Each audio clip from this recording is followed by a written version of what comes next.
മറ്റൊരു ശ്രദ്ധേയമായ മണ്ഡലമാണ് തൃശൂർ. സംസ്ഥാനത്തെ ഏറ്റവും വലിയൊരു പോരാട്ടം നടന്ന മണ്ഡലം. കെ മുരളീധരനും വി എസ് സുനിൽകുമാറും സുരേഷ് ഗോപിയും ഒരുപോലെ ഇഞ്ചോടിഞ്ച് പോരാട്ടം നടത്തിയ മണ്ഡലമാണ്. അവിടെ നിന്നും ജെയ്സൺ ചാമവളപ്പിൽ നൽകും വിവരങ്ങൾ. ജെയ്സൺ, തൃശൂർ BJPയെ സംബന്ധിച്ചിടത്തോളം അവർ ഷുവർ സീറ്റ് എന്ന് കരുതുന്നു. അക്കൗണ്ട് തുറക്കുകയാണെങ്കിൽ അത് തൃശൂരിൽ എന്ന് തന്നെയാണ് വിലയിരുത്തലുകളും എക്സിറ്റ് പോളുകളും ഒക്കെ തന്നെ വരികയും ചെയ്യുന്നത്. പക്ഷേ ജെയ്സൺ നേരത്തെ പറഞ്ഞതുപോലെ തന്നെ UDF ക്യാമ്പ് തികഞ്ഞ ആത്മവിശ്വാസമുണ്ട്. പല ഘടകങ്ങൾ വിലയിരുത്തിക്കൊണ്ട് LDF ക്യാമ്പിനും വി എസ് സുനിൽകുമാറിനും വലിയ വിജയപ്രതീക്ഷ തന്നെയുണ്ട്. അങ്ങനെയെങ്കിൽ ഒരു ഫോട്ടോ ഫിനിഷിലേക്ക് എന്നത് തന്നെയായിരിക്കും തൃശ്ശൂരിലെയും സ്ഥിതിയല്ലേ? വിനീത, ദേശീയ മാധ്യമങ്ങളുടെ സർവേ റിപ്പോർട്ടിനെ ആശ്രയിച്ച് നമ്മൾ രാവിലെ തന്നെ റിപ്പോർട്ട് ചെയ്തതാണ്. ദേശീയ മാധ്യമങ്ങൾ നടത്തിയ എക്സിറ്റ് പോൾ സർവേകളെ ആശ്രയിച്ചാണ് BJP നിൽക്കുന്നത്. പക്ഷേ പ്രാദേശിക മലയാള മാധ്യമങ്ങൾ നടത്തിയ എക്സിറ്റ് പോളിനെ ആശ്രയിച്ചുകൊണ്ട് ഇടത് വലത് മുന്നണികൾ ഇതേപോലെ തന്നെ ഒരേ സമയം ആശങ്കയും ആകാംക്ഷയും നിറയുകയാണ് മൂന്ന് മുന്നണികളിലും. ഈ ഓരോ മുന്നണിയെയും എടുത്ത് നമുക്ക് പരിശോധിക്കാം. LDFിൻ്റെ പ്രതീക്ഷ ഈ ലോക്സഭാ മണ്ഡലത്തിൽ ഉൾപ്പെടുന്ന 7 നിയമസഭാ മണ്ഡലങ്ങളും LDF ആണ് മത്സരിച്ച് വിജയിച്ചിരിക്കുന്നത്. 7ലും LDFിൻ്റെ MLAമാരാണ്. മറ്റൊന്ന് അവർ കരുതുന്നത് ഭരണവിരുദ്ധ വികാരം നിലവിലില്ല. അടുത്ത മൂന്നാമത്തെ ഒരു പോയിന്റ് എന്ന് പറയുന്നത് കഴിഞ്ഞ തവണ രാജാജി മാത്യു തോമസിന് ലഭിച്ചതാണ് LDFിൻ്റെ തൃശ്ശൂരിലെ ബേസ് വോട്ട്. അതിനും അപ്പുറത്ത് വി എസ് സുനിൽകുമാർ എന്ന ജനകീയനായ സ്ഥാനാർത്ഥിയിലൂടെ വിജയത്തിലേക്ക് നടന്നെടുക്കാനായിട്ടുള്ള വോട്ട് സംഭരിക്കാനാകുമെന്ന പ്രതീക്ഷയാണ് LDFിനുള്ളത്. അതേസമയം UDFിൻ്റെ പ്രതീക്ഷ എന്ന് പറയുന്നത് സർക്കാർ വിരുദ്ധ വോട്ടുകളിൽ തന്നെയാണ്. അതോടൊപ്പം ന്യൂനപക്ഷ വോട്ടുകളുടെ കൺസോളിഡേഷൻ ഇത്തവണ ഉണ്ടായിട്ടുണ്ടെന്ന വിലയിരുത്തലാണ്. മൂന്നാമത്തേത് കെ മുരളീധരൻ എന്ന സ്ഥാനാർത്ഥി മണ്ഡലത്തിൽ ഉണ്ടാക്കിയ ഒരു ചലനം അത് വലിയ രീതിയിൽ വോട്ടാവുകയും വിജയത്തിലേക്ക് കടന്നു വരാൻ കഴിയുമെന്ന പ്രതീക്ഷയാണ് UDFിനുള്ളത്. മറ്റൊന്ന് BJP ആണ്. BJP വലിയ രീതിയിലുള്ള പ്രതീക്ഷ വെച്ച ഒരു മണ്ഡലമാണ്. അതുകൊണ്ട് തന്നെയാണ് തൃശ്ശൂരിനെ ദേശീയ ശ്രദ്ധ ആകർഷിക്കുന്ന ഒരു മണ്ഡലമാക്കി മാറ്റിയതും.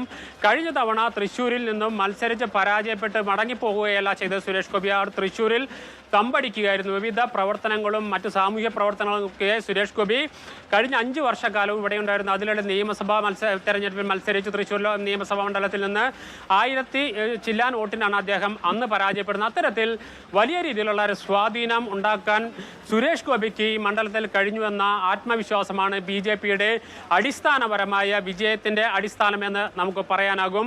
കഴിഞ്ഞ 5 വർഷത്തിനുള്ളിൽ ഇനി BJP മുന്നോട്ട് വയ്ക്കുന്ന കണക്കുകൾ കൂടി നമുക്ക് പരിശോധിക്കാം. കഴിഞ്ഞ 5 വർഷത്തിനുള്ളിൽ 70,000-ലധികം വോട്ടുകൾ ഈ മണ്ഡലത്തിൽ ചേർത്തിയിട്ടുണ്ട് എന്ന് BJP അവകാശപ്പെടുന്നു. കഴിഞ്ഞ 5 വർഷത്തിനുള്ളിൽ തൃശ്ശൂർ ലോക്സഭാ മണ്ഡലത്തിൽ വർദ്ധിച്ചത് 1,46,000 പുതിയ വോട്ടർമാർ വന്നിട്ടുണ്ട്. അതിൽ 70,000 വോട്ടുകൾ BJP ചേർത്തതാണെന്നാണ് അവർ അവകാശപ്പെടുന്നത്. അതിൽ ഒട്ടുമിക്ക വോട്ടുകളും പോൾ ചെയ്തിട്ടുണ്ട് എന്ന് അവർ അവകാശപ്പെടുന്നു. മറ്റൊന്ന് ഹൈന്ദവ വോട്ടുകളുടെ ഏകീകരണം ഇത്തവണ ഈ മണ്ഡലത്തിൽ ഉണ്ടായിട്ടുണ്ടെന്നാണ് അവരെ വിലയിരുത്തൽ. വലിയ രീതിയിൽ സ്ത്രീ വോട്ടർമാരെ ആകർഷിക്കാൻ സുരേഷ് ഗോപി കഴിഞ്ഞിട്ടുണ്ട് എന്നത് ഒരു യാഥാർത്ഥ്യമാണ്. LDFിൻ്റെയും UDFിൻ്റെയും സ്ത്രീ വോട്ടർമാരിൽ ഒരു പരിധി വരെയെങ്കിലും വോട്ട് സുരേഷ് ഗോപി ചെയ്തിട്ടുണ്ട് എന്ന വിലയിരുത്തൽ തന്നെ പാർട്ടികൾക്കുമുണ്ട്. എങ്കിൽ പോലും അതിന്റെ ആഴം എത്രയെന്ന് ഇപ്പോഴും വ്യക്തമായി പറയാൻ കഴിയാത്തതാണ്. ഇപ്പോഴും എല്ലാവരെയും പ്രധാനപ്പെട്ട കാര്യം നേരത്തെ അല്ലമീൻ ചൂണ്ടിക്കാട്ടിയത് അവിടുത്തെ ക്രൈസ്തവ വോട്ടുകൾ, ന്യൂനപക്ഷ ക്രൈസ്തവ വോട്ടുകളെ ലക്ഷ്യമിട്ട് BJP നടത്തിയ പ്രവർത്തനങ്ങളാണ്. സുരേഷ് ഗോപി തൃശ്ശൂരിൽ ആ വിധത്തിൽ നടത്തിയ പ്രവർത്തനങ്ങളെല്ലാം തന്നെ നമ്മൾ കഴിഞ്ഞ ദിവസങ്ങളിലെല്ലാം കണ്ടതാണ്. അപ്പോൾ തൃശ്ശൂരിൽ സിറോ മലബാർ സഭയ്ക്കാണ് വലിയ ആധിപത്യമുള്ളത് ക്രൈസ്തവർക്കിടയിൽ തന്നെ. തൃശ്ശൂരിലെ സിറോ മലബാർ സഭയുടെ തൃശ്ശൂർ രൂപത എടുത്തിട്ടുള്ള നിലപാടുകൾ, പ്രത്യേകിച്ച് മണിപ്പൂർ ഉൾപ്പെടെയുള്ള വിഷയങ്ങളിൽ എടുത്തിട്ടുള്ള നിലപാടുകൾ എല്ലാം തന്നെ BJPക്ക് വിരുദ്ധമായ നിലപാടുകളാണ് എടുത്തിരുന്നത്. അപ്പോൾ സുരേഷ് ഗോപി ജയിക്കും, ന്യൂനപക്ഷങ്ങളുടെ വോട്ട് ലഭിക്കും എന്ന് അവകാശപ്പെടുന്ന BJPയെ സംബന്ധിച്ച് ഈ ക്രൈസ്തവ വോട്ടുകൾ നേടിയെടുക്കാൻ ഈ വിഷയങ്ങൾക്കിടയിലും സാധിച്ചിട്ടുണ്ട് എന്നാണോ അവർ അവകാശപ്പെടുന്നത്? തീർച്ചയായും ബിനിൽ, മണിപ്പൂർ വിഷയം ഉൾപ്പെടെ നിലനിൽക്കുമ്പോൾ തന്നെ ഒരു ചെറിയ ശതമാനം ക്രൈസ്തവ വോട്ടുകൾ നേടാൻ കഴിഞ്ഞിട്ടുണ്ട് എന്ന ആത്മവിശ്വാസം BJPക്കുണ്ട്. അത് 1% വരെ ശരി തന്നെയാണ്. കഴിഞ്ഞ കാലങ്ങളിൽ വ്യത്യസ്തമായി ചെറിയ തോതിൽ അത് എത്രമാത്രം അതിന് ആഴമുണ്ടെന്ന് നമുക്ക് പറയാനാകില്ലെങ്കിൽ ചെറിയ തോതിൽ ക്രൈസ്തവ വോട്ടുകൾ BJPക്ക് ലഭിച്ചിട്ടുണ്ട് എന്ന കാര്യത്തിൽ തർക്കമില്ല. പക്ഷേ അത് വലിയ അളവിൽ ലഭിച്ചിട്ടുണ്ടെന്നൊന്നും നമുക്ക് പറയാനാകില്ല. അതുകൊണ്ട് തന്നെയാണ് ഇപ്പോൾ ഹിന്ദു വോട്ടുകളുടെ ഏകീകരണം അത് LDFിൻ്റെ UDF മുന്നണികളിൽ നിന്ന് പോലും BJPക്ക് അല്ല സുരേഷ് ഗോപിക്ക് വോട്ട് ലഭിച്ചിട്ടുണ്ട് എന്നുള്ള ഒരു യാഥാർത്ഥ്യമുണ്ട്.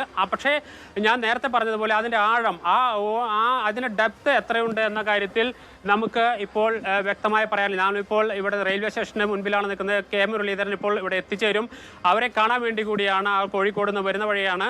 ഏതായാലും ഈ BJPയുടെ ആത്മവിശ്വാസം അത് തന്നെയാണ്. ഹൈന്ദവ വോട്ടുകളിലേക്കുള്ള ഒരു നോട്ടം അതൊരു പരിധിവരെ വിജയിച്ചിട്ടുണ്ടെന്ന വിലയിരുത്തലുണ്ട്.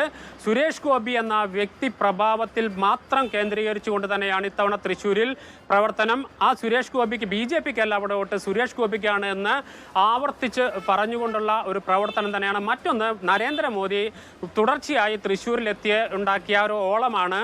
മറ്റൊന്ന്, ഒരു തൃശ്ശൂരിൽ ജയിച്ചാൽ ഒരു കേന്ദ്രമന്ത്രി എന്ന വലിയ മുദ്രാവാക്യം ഉയർത്തിയാണ് ഇത്തവണ സുരേഷ് ഗോപി ആദ്യം മുതൽ അവസാനം വരെ തിരഞ്ഞെടുപ്പ് പ്രചരണത്തിൽ സജീവമായത്. അതിനുമപ്പുറത്ത് വലിയ കുടുംബ യോഗങ്ങൾ സംഘടിപ്പിച്ചുകൊണ്ട് പതിവിൽ നിന്ന് വിപരീതമായി BJP വലിയ രീതിയിലുള്ള കുടുംബയോഗങ്ങൾ ഓരോ മണ്ഡലങ്ങളിൽ, ഓരോ പഞ്ചായത്തുകൾ, ഓരോ ബൂത്ത് തലത്തിലും സംഘടിപ്പിച്ചു. അതിലെല്ലാം സ്ത്രീകളുടെ പ്രാതിനിധ്യം വളരെ എടുത്തു പറയേണ്ട വസ്തുതയായിരുന്നു. മാത്രമല്ല, സുരേഷ് ഗോപിയുടെ എല്ലാ പ്രചരണ യോഗങ്ങളിലും സ്ത്രീകളുടെ സാന്നിധ്യം അതിശക്തമായിരുന്നു. സ്ത്രീ വോട്ടർമാരിലും യുവാക്കളിലും ശ്രദ്ധ കേന്ദ്രീകരിക്കുകയാണ് BJP.